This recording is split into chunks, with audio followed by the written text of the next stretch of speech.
আমরা একেবারে হাইওয়ের মধ্যের একটি টাউন মরিস, সেই মরিস দিয়ে যাচ্ছি, যেটা আগের ভিডিওতে বলেছিলাম যে ইউএস এর খুব কাছাকাছি এখান থেকে। এরপরে আর 25-30 কিলোমিটার গেলে এমারসনের পরেই, এমারসনটাই হচ্ছে ইউএস বর্ডার। তো একটু দেখছেন যে 100 রাস্তা থেকে স্পিড লিমিট এইসব জায়গায় 50।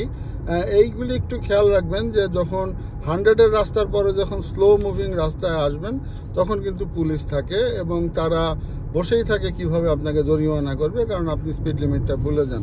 তো সাবওয়ে রয়েছে, কোআপ রয়েছে, তারপর শেষে মূলত এগ্রো বেস যেগুলি এই টাউনগুলি, এবং ছোটোখাটো কিছু অফিস রয়েছে, কিসের ব্রোকার জানি, ইন্স্যুরেন্স ব্রোকার।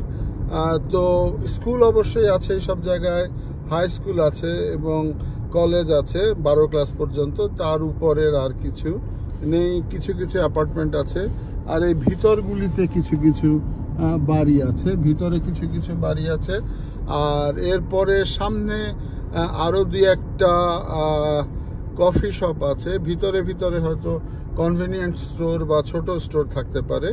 আর অবশ্যই এখানে একটা টিম হর্টন রয়েছে। তো কানাডার ছোটোখাটো শহরগুলি, টাউনগুলিতে টিম হর্টন থাকে।